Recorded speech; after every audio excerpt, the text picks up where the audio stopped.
Keep It Simple shooters. It has come to my attention that I have not yet introduced myself or my co-conspirator. Honestly, we've just been so worried about making sure that everybody else is seen that we've just forgotten about ourselves. Don't matter. So my name is Billy Lang. I'm a photographer based out of Edmonton, Alberta. I specialize in family lifestyle and empowerment photography. I classify myself as an emotional shooter, a seeker of moments, if you will. My friend, my co-creator, Hope Walls, is a YEG photographer as well. Her company is Picture Love. Her slogan is, I shoot people. And she says that she specializes in chaos, but her portfolio says that she is into weddings and families because, you know, she kind of loves the mushy, lovey-dovey stuff. So that's us. If we forget to do this every week, you know who we are. We want to thank our panel judges for joining us again this week. Wave your hands when I call your name. Ronald Lee from Vancouver, BC, Spencer Wynn from Toronto, Ontario, and Maggie Hood from Fredericton, New Brunswick. We're so happy to see you all again this week. We hope that last week was a good one for you. Tonight, we welcome our guest judge for Keep It Simple shooters, Curtis Jones. The challengers were tasked with bundling up and getting out to shoot something simple. Curtis Jones works for both the private and public sector. He has documented work for environmental initiatives, literacy, Canadian national parks, climate change, and tourism in the Canadian Arctic. Collaborating with world-class athletes, production teams, and local cultures and communities, he has built his career delivering a personal view of raw, wild, and often untamed. His work has been seen in the National Geographic Adventure, Canadian Geographic, the Globe and Mail, Huffington Post Canada, and so much more. We're thrilled to have you here with us, Curtis. How did you find judging the challengers' images this week? Super hard. Yeah? Yeah. Was it a tough week for you? Yeah, I remember opening the email just to take a quick peek, like a sneak peek, and then the images loaded, and I was like, I'm screwed. Like they all basically hit the mark. It was really hard to separate.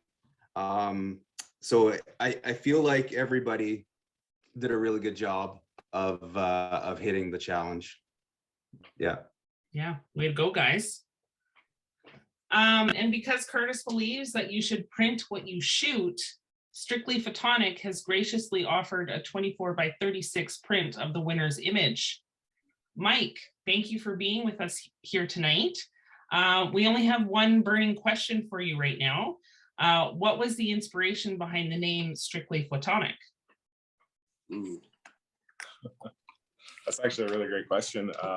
That was a brainchild of my dad and I, coming up with the name probably about 10 years ago. And I still, you know, if I asked the roots, I probably wouldn't even remember right now, but it was a kind of play on us, like being strictly platonic, building that relationship. And then on top of that, the photo side of things. And when you actually look at the scientific approach, there is actually a scientific group called Strictly Photonic, and it's about science theories around light and things like that. I can't remember offhand what that actually is, but it was just kind of what stuck over the years, and that's how I've kind of branded and identified myself. So, and I would say probably a love for photography and a love for printing. We love it. Yeah. Thank you. Thank you. This week, both Ronald and Spencer had questions for all of the shooters. So same questions to each of you again this round. From Ronald, he wanted to know what it was like to try to identify a singular, quiet, simple composition in an increasingly loud visual world. And from Spencer, did anyone feel that they had to avoid doing any photo manipulation beyond exposure and color editing based on the brief? So keep that in mind when I call on you. Judges, before we get started, we have a question for all of you. Curtis jokingly asked, when is your gallery show and can I bring a date? And Ronald commented that they were hotel style images, which, well, he's not wrong.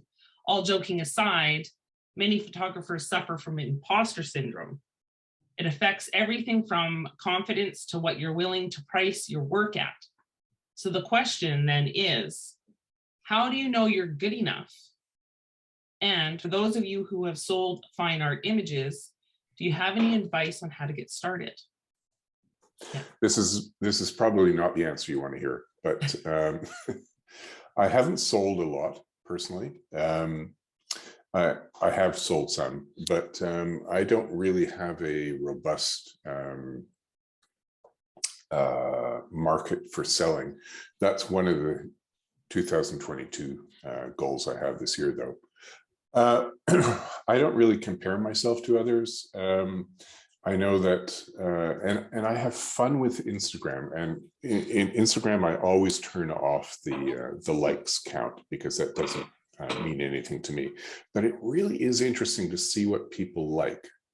That's the most interesting part of Instagram is sort of judging what or sort of observing what people gravitate towards.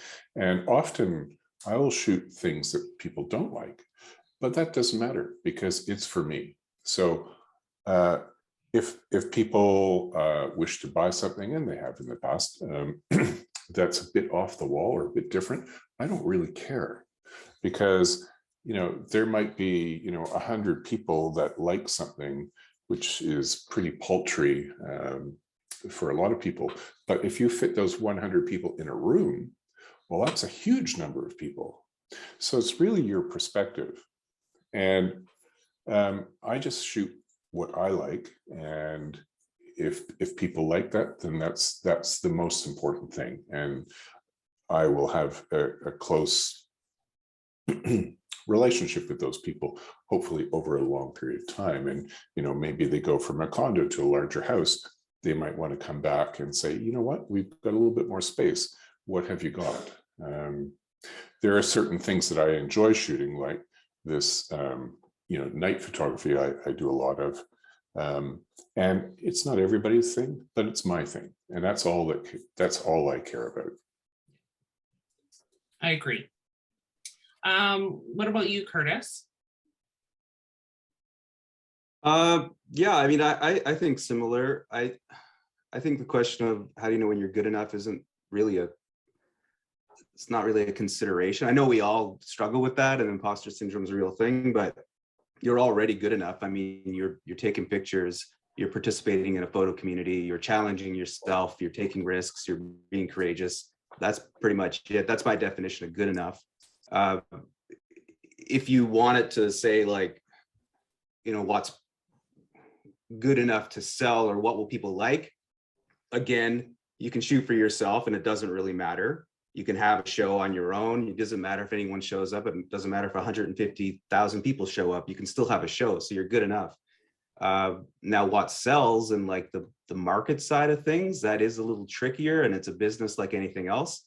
So there are like hoops, you often have to jump through, and social media and the game and all that kind of stuff, and connections and networking.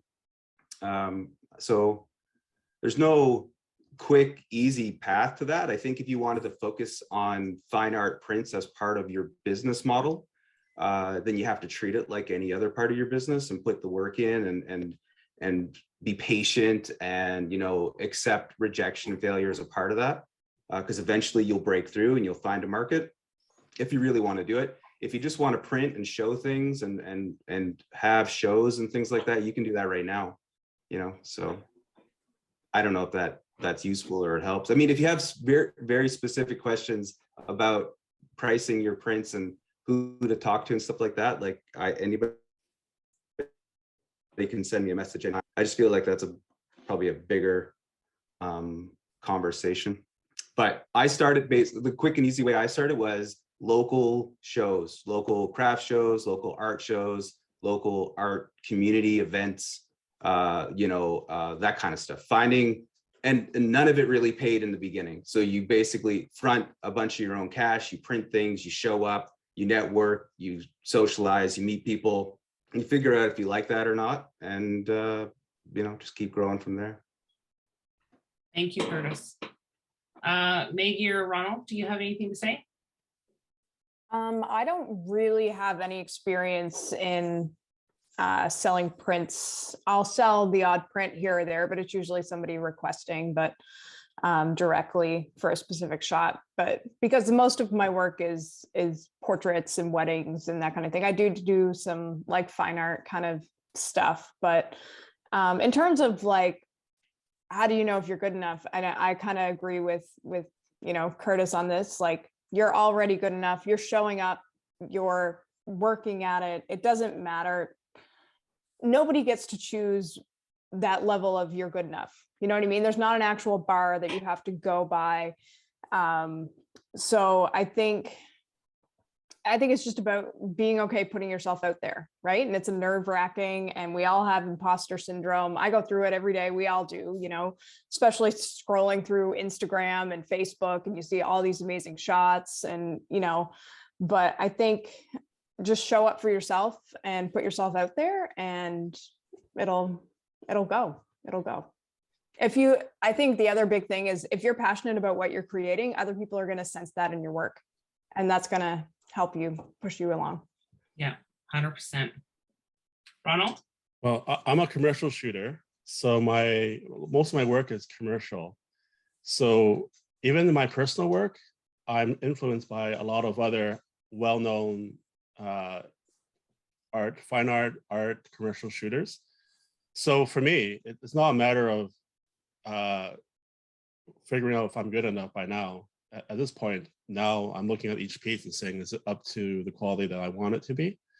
And not every piece is. Like, I shoot a lot, and I definitely can tell when something's not as good as it could have been.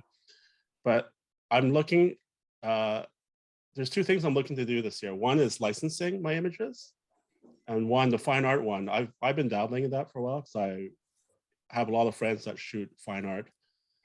And as a business model, I've looked into it, but I've never actually done it myself, because it's such a different world to get into from my commercial work.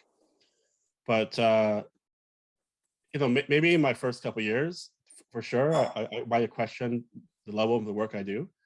But now, because I'm modeling after some of these world famous international stuff, and my creative lighting is, it can compare with them. I don't have that anymore.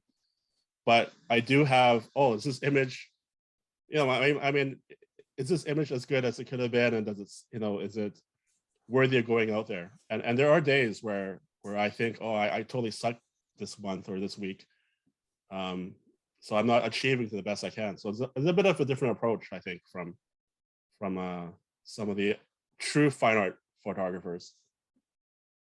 Thank you, Ronald. I agree with Maggie that when you shoot what you love, it comes through in your work.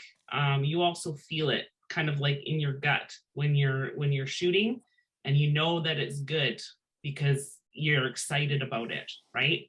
So shoot more of what makes you excited. Okay, and then that's all that matters. Okay, so let's get started and see who's safe this week. Hope, can you pull up slide number 1, please? Okay, so this is everyone's. Let's go to the next one. In 7th place, we have Nikki Lynn with Endless Walk. In 6th place, we have Jean-Francois with Lonely.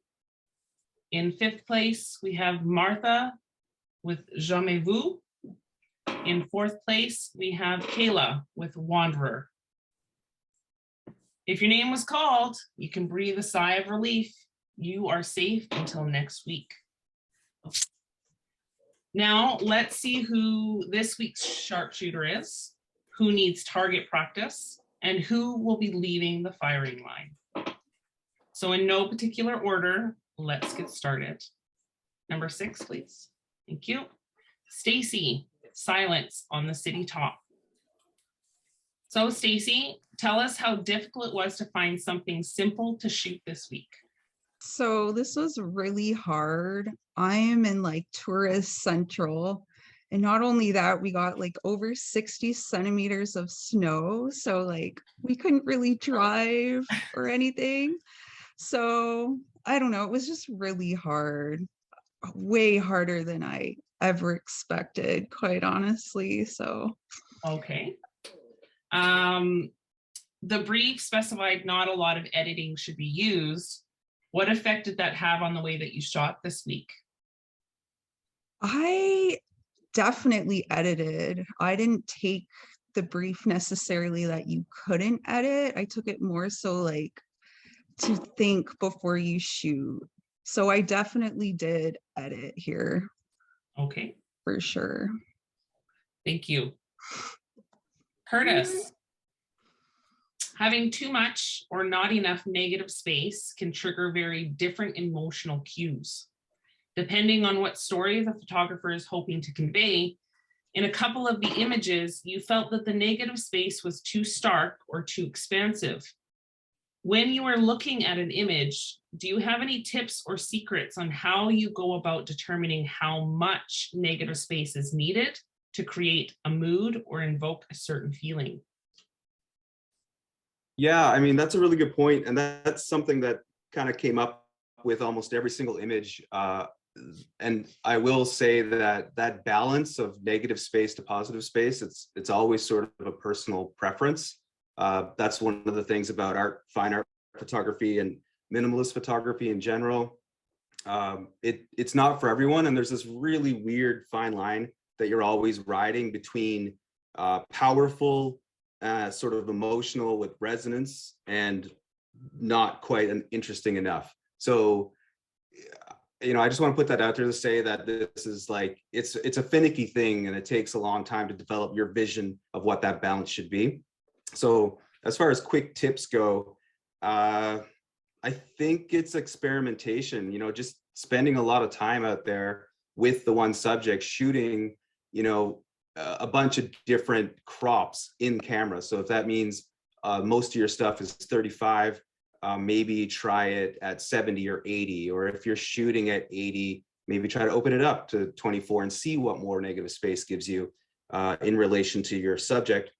What I often find is if you have a really strong subject, you can include a lot more space. And so, for example, like mountains or icebergs and things like that, I can make those really, really tiny in my frame quite often and have a lot of negative space and still create like that nice balance and weight. So yeah, it's a lot of play, to be honest. And then my advice would be, once you've taken your photos and you're back and you're going through them in post, to play with different crops in the editing. So if that's Lightroom, just try a bunch of different extreme crops and things like that to see. And I kind of did that with a lot of the photos. I opened them up and I just tried different crops on them to see like if it felt better for me. And quite often it wasn't much, but a slight crop did change the sort of mood or the weight or the balance, I guess, for me. Thank you, Curtis. Maggie, keeping it simple obviously doesn't automatically mean making it boring. A minimalist approach requires careful thought, observation, and creativity that works within certain boundaries.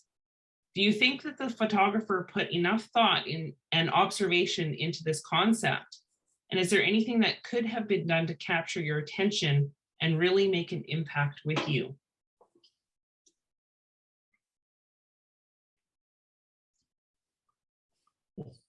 I liked this shot a lot. I thought it was one of the ones that kind of like pulled me in immediately. And it was nice kind of hearing you talk about it to kind of see the context and what you worked through when you were creating it. In terms of what I might do to improve it, I mean, seeing different crops and things like that would be interesting. It's always one of those things like we can't see the shots that you didn't take, so it's hard for us to be like, you know, make it a wider composition, or because there could have been, you know, something over to the right that distracted from that main element that we were supposed to be drawn into. So yeah, can you repeat the rest of the question? Was there more to it? Is there anything that could have been done to capture your attention and really make an impact with you?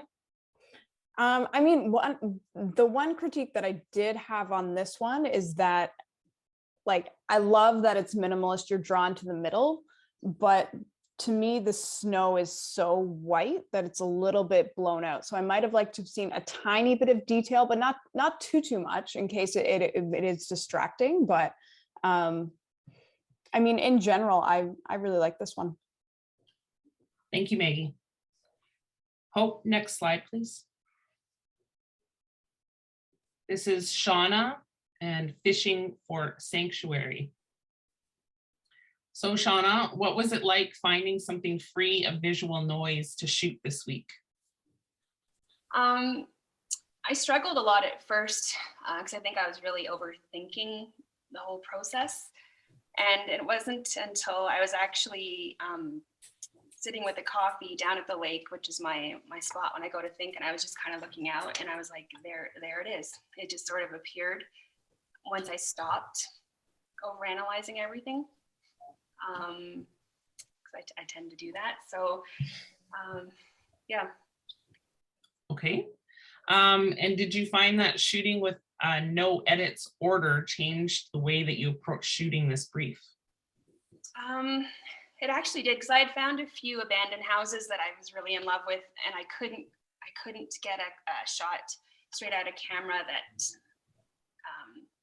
didn't require editing. So I had to put thought into it for sure, but luckily this was wide open, and it was such a cold day that was the only guy out there brave enough to be ice fishing, so that was easy in that regards. I am very much drawn to black and white, so that's why I chose to switch it into monochrome, but otherwise, yeah. Thank you, Shauna. Curtis, openness is meant to create breathing room for the subject, but not lose the prominence of the subject entirely. Would you prefer to see this image more or less openness? And what could Shauna have done to help the subject stand out more, or even just balance it out? Yeah, so this is a really good example of letting the image find you, which is what I try to teach a lot with minimalism. And it's what happened. It sounds like it's what happened. Instead of overthinking it, you just spent time, and whether you knew it or not, you allowed the conditions, the environment, your location to kind of dictate what would work as a clean, minimal scene, and it obviously is. If I was going to do anything, I guess, to kind of bring the subject forward, which is the fishing hut, the environment is obviously part of the story as well, because it is about like sanctuary in a very cold and, you know, foreboding sort of environment. But I feel like as far as balance goes, the subject, it's not that it's too small, like for the frame, it's more that I'd like to see a little more sky if you're going to include that much foreground. There's so much white clean space on the bottom, and a lot of the weight is up at the top. And I know it sounds counterintuitive to put more space at the top, but it would kind of balance the middle out a little bit, I think, if there was a little more sky. Other than that, I might have tried, and maybe you did, try a tighter, like a zoom, where you compress that hut a little more. And so in that case, you'd have a little less of the environment. You'd still have tons of negative space on the bottom and the top. And hopefully, let's say if you could get a little higher, or compress it in such a way that you had that nice white space behind it, I'd like to see that elevated a little bit so that the hut really pops. So right now it feels like it's a little tight to the tree line. But I bet if you were able somehow, I don't know how, but maybe with a telephoto, or just if you could get a higher vantage point, and I realize that's difficult on a frozen lake. But yeah, separating that hut from the trees. So bringing the hut down closer to the center, white space behind it, maybe a little more sky. And then I probably, yeah, I still like how much space you've included, because I feel like that space is part of the story. Thank you, Curtis. Maggie, you suggested that you'd like to see some different compositions with this image. What adjustments with the composition would you make and why? I think for me, it's one of those things just playing around. So if I approach the scene, I would probably do pretty much very similar to what Curtis was just talking about, play with the telephoto, explore, just different compositions in terms of, like Curtis said, including more sky or, but I really do, like, I agree with Curtis on this. I do like, it is part of the story, all that white in front and all the negative space of the lake. And I think it is important to include that. I just don't know. I don't know, like for me, it would just be a matter of playing and seeing, but all in all, I really like this shot. And I liked the editing. I liked that it was monochromatic. And I also really, like, I could feel this image when I saw it. I felt the chill of the wind, which I really enjoyed as well. So. Thank you, Maggie. We know that you kind of have to dip out early today. So we put your questions at the beginning. So anytime that you need to run, that's all right. And thanks for letting us know ahead of time so that we could work with your schedule. Thanks. Thanks. Hope, you can go on to slide number 8, please. This is Johanna's Imperfect Symmetry. Joanna, how challenging was it to find an image that was free from visual noise this week?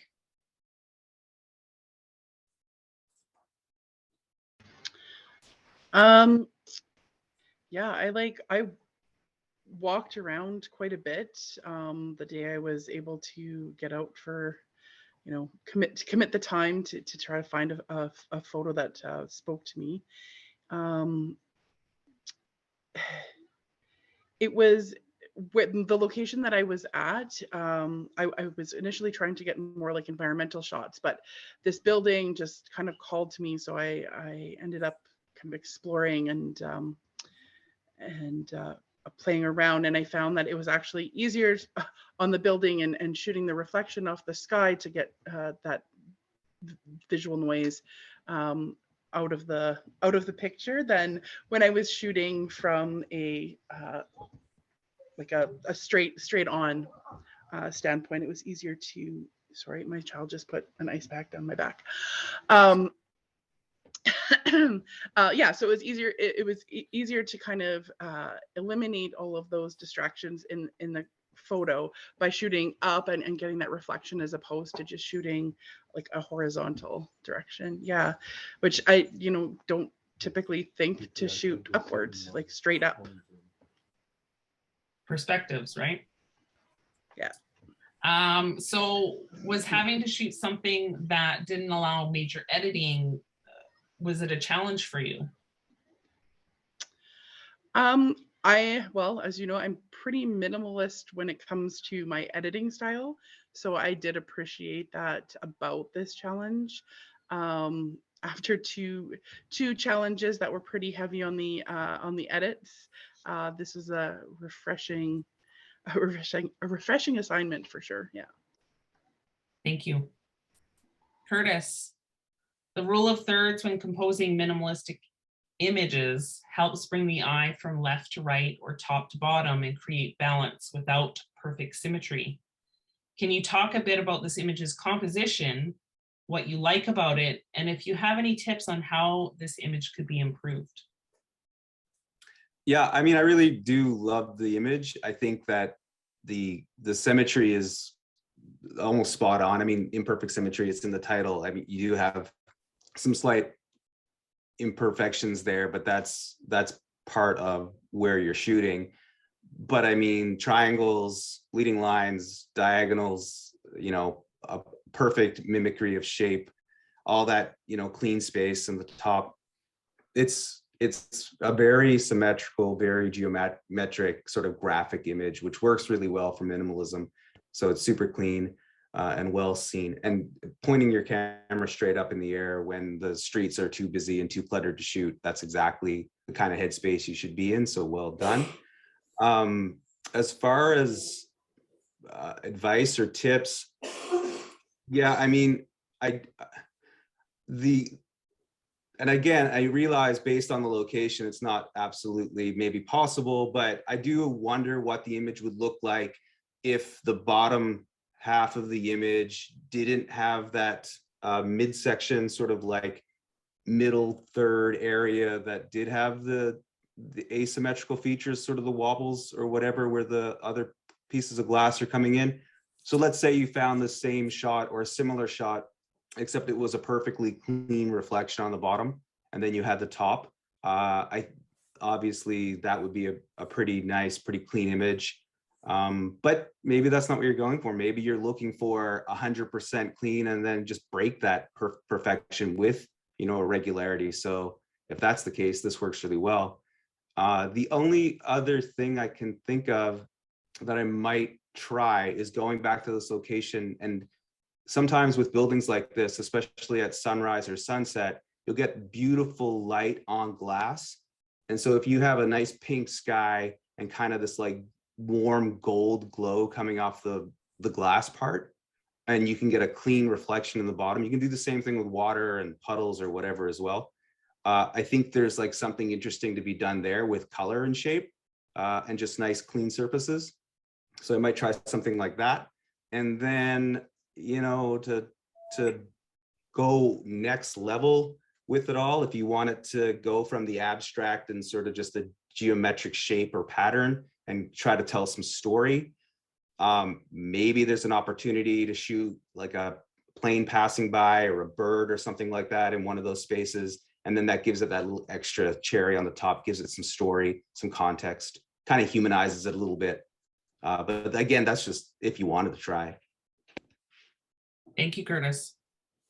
Spencer, the title of this image is Imperfect Symmetry, yet both you and Ronald wanted to see a bit more symmetry.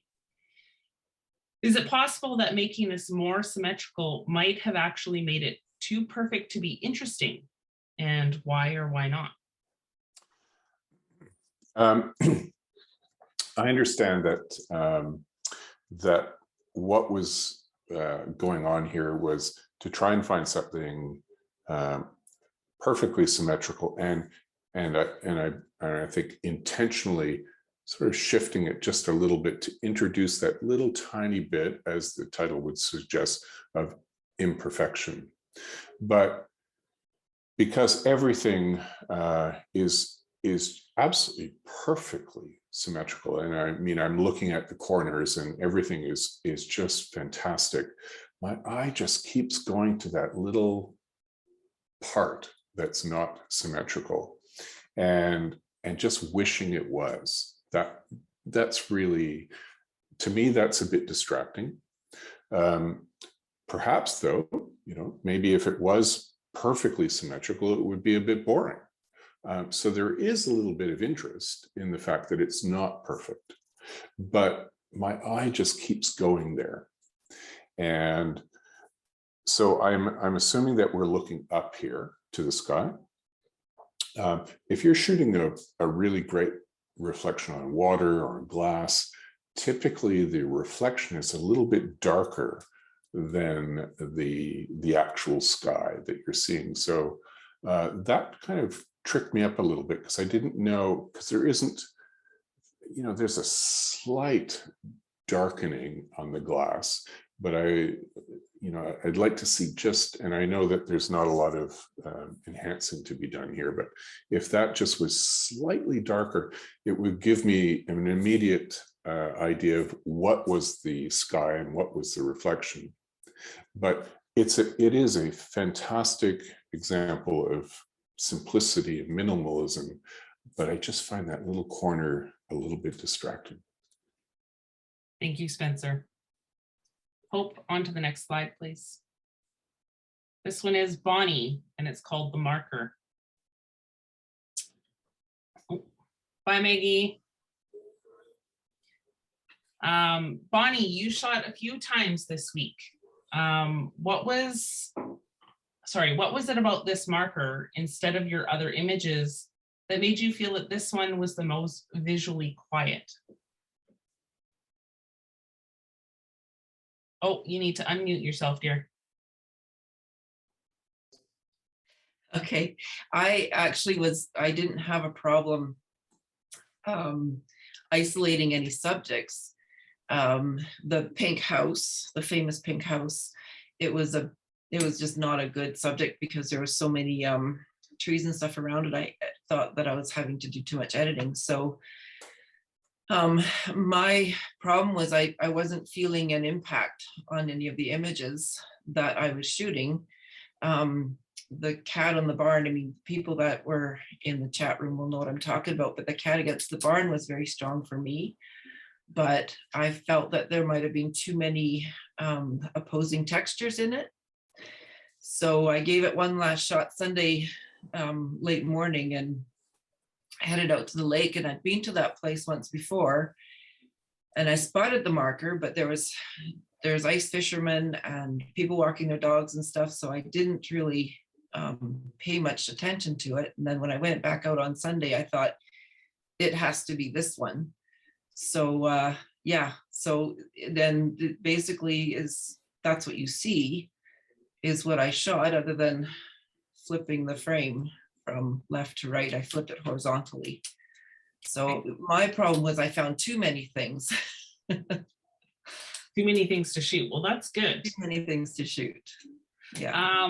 So did you have to avoid doing a lot of manipulation to this photo this week? No, all I did was flip it and I cleaned up the marks on the red post. I was so happy with it, I didn't even think about cropping it. So I did very, very little to it. Thank you, Bonnie. Curtis, you said photographers should find something interesting that they can lean into and explore it from all angles. Even when not shooting a minimalist image, we've all been in those situations where our idea isn't panning out. Is there ever a time when you just abandon an idea because it's just not working? Oh yeah, all the time. I don't finish books I don't enjoy. And I'm similar with, like, so for me, if I'm being paid to do something, like if I'm being paid to shoot, I'll see it through and I'll do a professional, like 150%. But if it's for me and I'm not having a good time, and I'm frustrated and I'm getting angry and impatient and just cranky and bringing the whole vibe down for whoever's with me, like, yeah, I'll let go of a composition for sure. Then there's a difference between not, for me, it's like when you can't figure out a composition, but you still feel it, you know it's there, that's a challenge and it's fun. It's frustrating, but it's fun. And that's different than, you know, throwing your camera on the ground and, you know, kicking your breakfast across the street because you're so pissed off that you can't figure this shot out. Yeah, maybe then it's time to step away. Because the other thing is that, like, for this kind of work, like I said, if nobody's paying you and there's no deadline, you can always go back and try again, right? So there's no sense in being out there in a situation where it's not panning out and you're getting frustrated. Yeah, these scenes, and this one in particular, like, I love this shot as is, but I'd also like to see it in the summertime, like when there's water with, you know, maybe a moody sky, just to see what it looks like, or if there's a big storm coming in, or I don't know what part of the country this is necessarily, but a lightning strike or what, who knows what, right? So this one did work out for you, but if it didn't, it's definitely worth going back and checking it out again at a later date. I feel like that got ranty and I might have lost your thread. No, you got it. Don't worry. Ronald, as a commercial photographer, you don't always get to pick what you're shooting, and that can make it difficult to connect with the subject. If you find you're not at all that interested in the subject you're shooting, could you suggest some ways of making an otherwise uninteresting subject more interesting to yourself and subsequently the viewer? I always find a way to connect with what I'm shooting. So if the subject matter isn't interesting to me initially, I'll look into it deeper and I'll find something interesting, whether it's, you know, a detail of the subject or the scene, or a different angle or a different lighting. So I've actually very rarely, almost never, have got to the point where I did a shoot and the whole thing was super boring. I just, you know, would be better off somewhere else. Like by the time I get to the shoot, I would have found some way to treat it before I got to camera. So I do a lot of thinking beforehand before I shoot.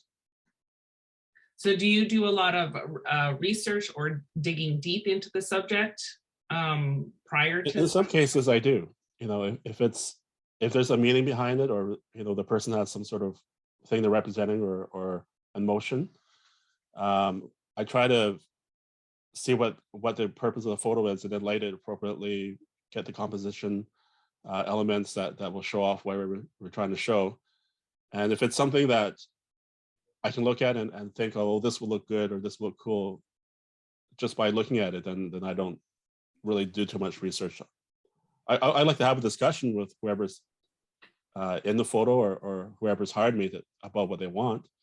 So I'm trying to hit their objective, actually. It's not really so much for mine, for a commercial one. Unless it's my own personal one. And, you know, like Curtis said, I'm just doing it for me, so it doesn't matter. Right. Thank you. Hope, can you move on to the next slide, please? This is Virginia's Cotton Candy Moon. Virginia, did you have to spend a lot of time looking for a simple composition this week? Unmute myself.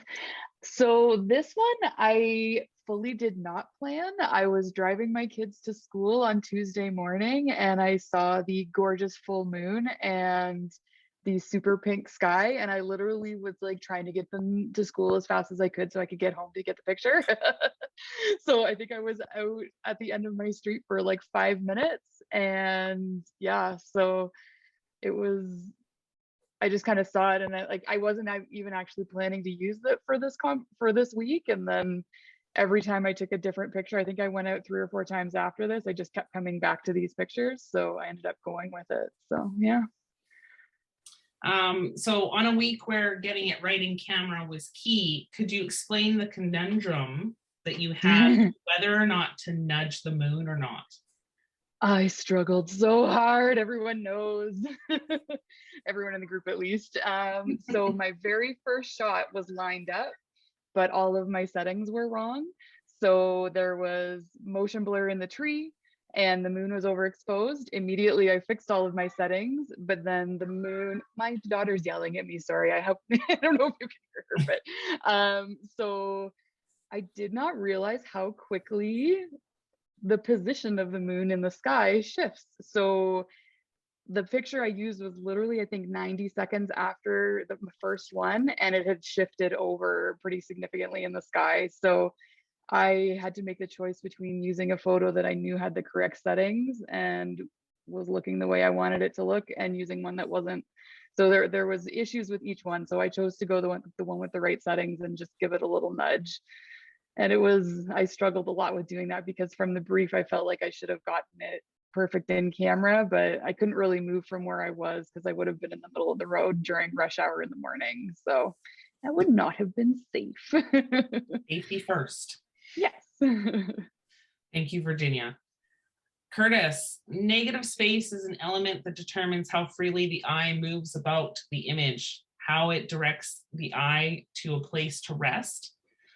We are surrounded by blank canvases in our everyday life, an overcast sky, a blanket of snow, an open field, or an unadorned wall. Do you think that Virginia achieved that balance between the impact of the sky and the subject at hand?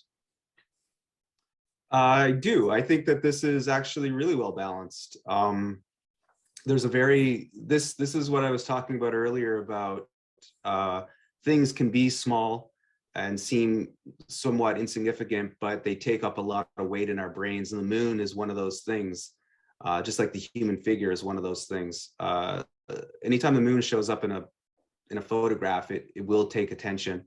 And I think there is like a nice amount of space below, above the moon and between the moon and where the tree is. And then having everything right in the middle, going up that middle line, bottom to top like that, I think works really well. The tree itself is a great anchor. And I think I really like the way if it was just the moon and the sky, it could still be a beautiful photograph. If you remove that tree, for example, and left the moon the same size and where it was, I feel like the negative space would work against it. It would be unbalanced. Having the tree is what kind of anchors that weight and balances it out properly. Even like, the fact that the tree is dark and the moon is bright, you need to have almost 4 times as much darkness on the print. So that tree is 4 times larger than the brightest thing because the moon has so much of our attention, it has so much weight. So that balance is important, and knowing the ratios, to what's pleasing to the eye, whether it's intentional or you're just going with your gut, like that's the kind of stuff you need to listen to.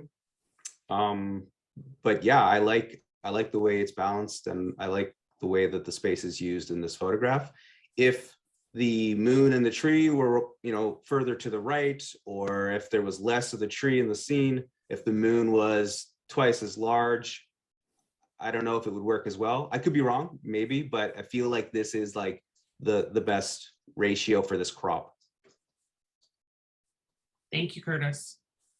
Spencer, whether a photo is in black and white or color, there needs to be contrast in the tones, or your subject could fade into a sea of vastness.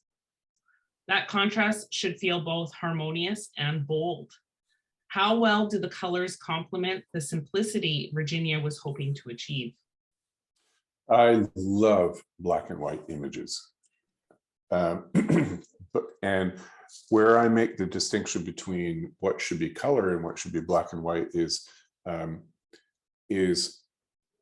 if color is really important to the image, then it should be color. And in this case, you've got this classic belt of Venus, which is this shadow that the sun is cast in the evening. That's why it's dark down there. And the color here is just beautiful. I saw this the other day, just driving on the 401 here, the highway in Toronto. And it was a classic example exactly like this. You had this beautiful gradation of color. So because that color is so dominant, then it should be in color, because that's what's important in this photograph. You've got beautiful contrast with these dark, spiky, prickly colored or prickly textured tree, and this beautiful soft moon that is not blown out, I should say. It's beautifully done. And I love this image. The crop is fantastic. I wouldn't crop it any differently. There's a really great leading line that takes our eye. The trees sort of lead us up to that bright spot, which is of course the moon. In this case, I would never make this black and white, because color is what's important to this image. Thank you very much, Spencer. Hope, can we move on to the next slide, please? This is Matt and Round and Round. A playground is probably one of the most visually noisy places on the planet. How did you decide on this as a location for your shoot this week, Matt? When I set out to shoot minimally, I was looking at the entire scene of what I was looking at to be minimal. I was looking for that like snowy field with the 6 trees lined up perfectly, and I wasn't getting it. So I kind of thought to myself, maybe I should just look for a minimal detail within something bigger. So I was taking the kids to the park, and I walked by the slide and I ran back to the car, and I thought that circle was good. Or, there's swings. There's a lot of minimal pieces in a playground that when the playground's quiet, they're quiet, but a playground in its entirety is a gong show. Yes, yes, it is. And did you find you shot differently knowing that you'd be denied the ability to change a lot of it in post? I'm not a particularly strong post user, so I do my best normally to eliminate editing headaches for myself. But I mean, it definitely popped in, that bar that cuts across in the middle. I took that out on my first try just to like see what it looked like. Didn't quite work for what my eye saw. But yeah, I do generally try to avoid computer time. I wish we could all do that. Thank you. Ronald, leading lines guide the eye through an image and can contribute to the viewer's sense of isolation, separation, distance, and scale. Everyone noted that the Fibonacci-like spiral, but you felt the leading lines in this image didn't quite work. Could you explain why you felt that way and suggest what you might have done differently? So I liked how the shape of it, the round shape, reminded me of the Fibonacci sequence. However, that pole and where it plants into the ground, it sort of unbalanced the image because it's not centered in the sequence. And I'm trying to guess, is the photographer trying to put it on a PowerPoint and make that the focal point, or is the slide itself as a whole, is that what we're supposed to be looking at? So between those two elements, it was a little distracting. It can be fixed just by changing the composition slightly, a little bit to the left or down, to either place the pole closer to the center or in the center, and see how the rest of the slide looks in the composition as well. But it was really the pole, that straight pole, where it's placed that for me, an unbalanced image. Thank you, Ronald. Curtis, when isolating your subject because the frame will contain so little, it's important to consider the nature of your subject and how its relevance in the frame will create an impact on the viewer. How well did Matt do at eliminating all the other distractions from the scene?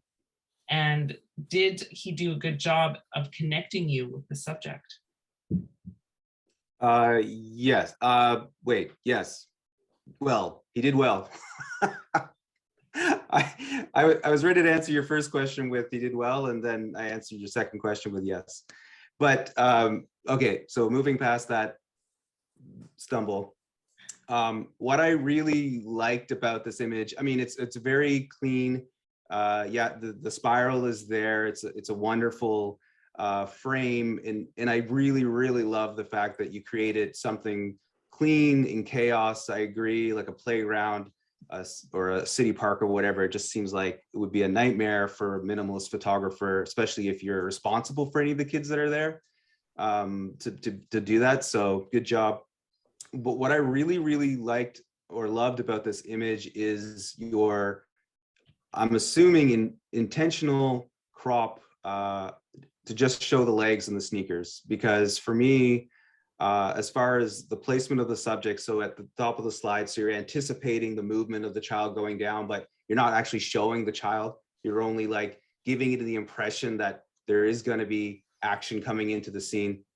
And I also really like that by removing any identifying like characteristics, this could be anybody, any playground, any place. So it works really well as an image based on composition and not on any sort of like emotional or personal connection I have to the subject, which, might be the exact opposite. If I was the parent, I might want to see the child, but just from the point of view of like a piece of art or a nice photograph, I like that choice. And I think it's a cool, putting the the subject's feet at the very top left corner and then letting us kind of go down the slide with them, anticipating that movement was a smart choice. And then the bottom of the slide brings us right back up to the top of the slide again, and the feet just to do it all over again. Yeah, the only thing, and I believe I mentioned it maybe in the comments, was it's a little tight on the bottom, and maybe if there was a little more breathing room where the edge of the slide and the edge of the frame are, maybe might help. But I'm being pretty picky there. Yeah, so. Thank you, Curtis. Ramble. That's all right. Judges, that is it for our top three, bottom three today. Would any of you like to comment about any of the images that we've seen tonight? You can just raise your hand and let us know. Okay, I want to go back to the channel marker. I'm sorry, I can't remember who photographed that one. That was Bonnie. Yeah, this one. I love this image. It is so minimal, and to me, it just is a beautiful image. What I did was, and I think Curtis mentioned this as well, is with most of these, I actually try to crop and just kind of see what I would do with it. And this one here, I just think this would be a beautiful square image. A square is a challenging image, a challenging composition, but by bringing the top down, so it is square, I don't think we need all that room on the top, because there, even with square, it's implied. And I love the fact that the horizon is really, really low in this, and that vertical piece really makes us look up and feel that there's a lot of sky above it. I think this image is fantastic. I would love to see that as a square, and I love the fact that it had that little pop of red. Thank you, Spencer. Ronald. I also like this image a lot, actually, but for entirely different reasons.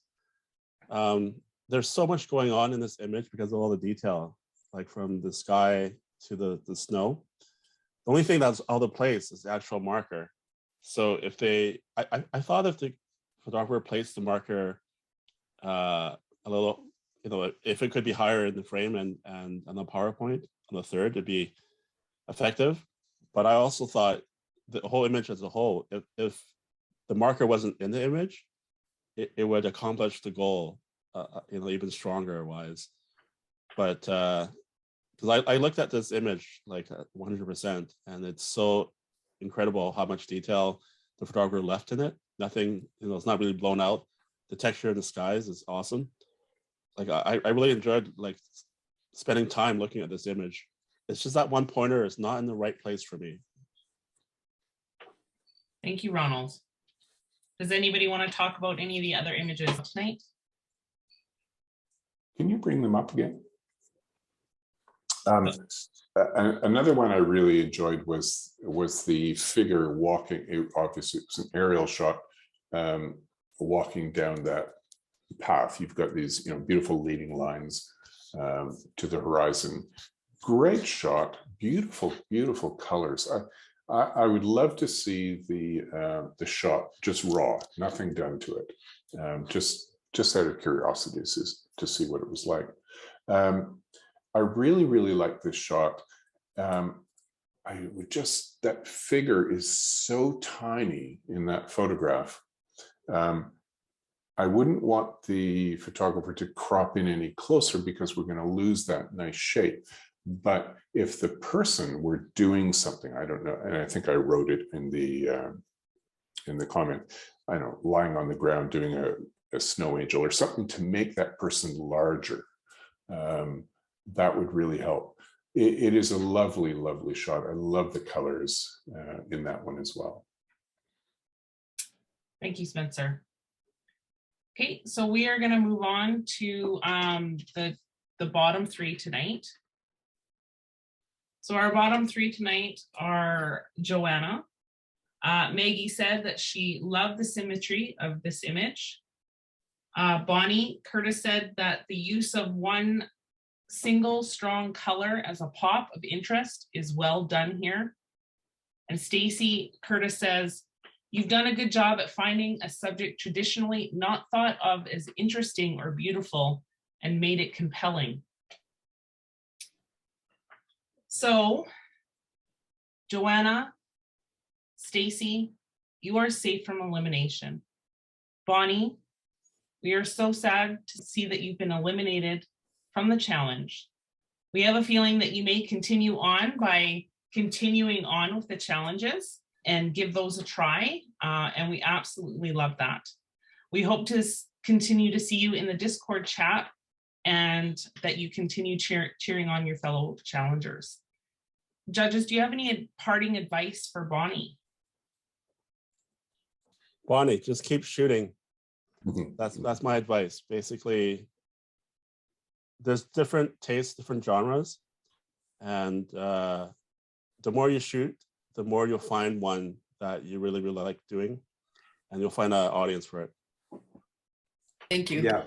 Yeah, I think you're on the right path, and I think that you should just keep shooting, especially if this is the stuff that's calling to you, then keep chasing it. Bonnie is working towards finding out more about fine art prints and how to sell those to people. So you may get an email, Curtis, from Bonnie. 100%. Yeah, send me an email or a message on Facebook, wherever. I'm welcome. I'm open to chat about any of that stuff. Okay. Okay, so now let's see which shooter kept it simple and will be our sharpshooter for the week. Can you bring up the top three? Matt Spencer said, we are all drawn to these wonderfully curved Fibonacci type spirals. It is part of nature and storytelling. Shauna Maggie said, I love this. Great eye and choice of weather and time of day. Virginia, Ronald said, such a beautiful photo of the moon with the leading line pointing towards it. In third place this week, we have Matt. In second place, we have Shauna, which means for the third week in a row, Virginia, you are the sharpshooter this week. Congratulations.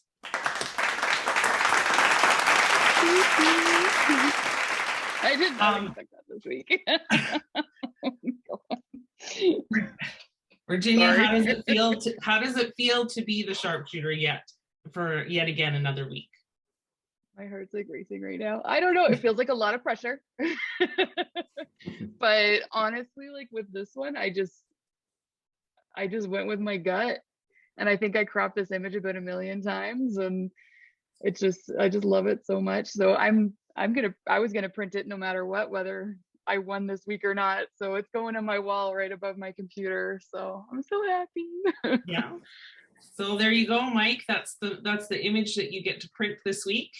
Can I jump in for just a second here, Billy? I'm going to point out the point spread between the top image and the bottom image this week was the technical scores were literally 7 to 8 points apart from each other. Everybody nailed the brief this week, and it came down to a question of very tiny point spread. So Bonnie, I want to say to you, you didn't lose by a huge amount. It was a narrow escape. There was literally 3 points separating you from the person in the next position. It was not a huge loss. It was like the same way that Virginia squeaked to win last week, you squeaked into the bottom this week. Don't feel bad about it at all. Please give yourself a hug from me. Virtual hug, Bonnie. You guys are doing so well in this week. The judges all said that it was hard to judge the images this week because they were done so well. So pat yourselves on the back. And Bonnie, we're like, it absolutely kills Hope and I every single week to boot somebody. Like, we don't want to do it. Like, it sucks. So I'll be all right. But we invented this crap. We hope that you'll come, we hope that you'll continue to come to the Zooms, and participate in the challenges. Yeah. Because, we know that, we've heard this before, that the shooting range is a bit of a kick in the butt. It kind of kicks you into gear, into seeing things from other perspectives and trying different genres. And sometimes, definitely during this pandemic, it's something that is nice that people could use. Yeah, I'm good. I'm good. Don't put your gear back on Marketplace. I don't want to see it. No, I won't. I'll keep it. Good. Well, we're sure our panel judges are curious as to what's coming up next week. So let's watch this brief video for Scratching the Surface from guest judge Maya Ramsahoy.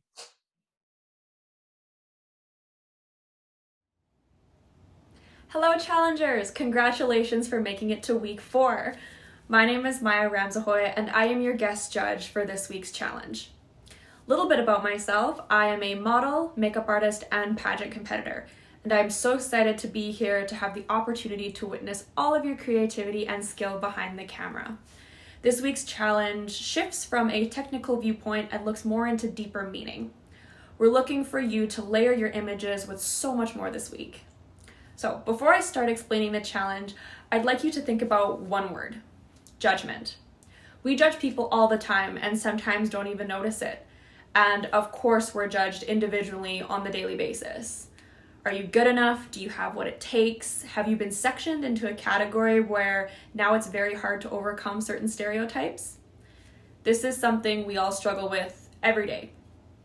So as I said earlier, being a model, makeup artist, and pageant competitor, I completely understand the feeling of pressure, judgment, and the courage that it takes in this industry.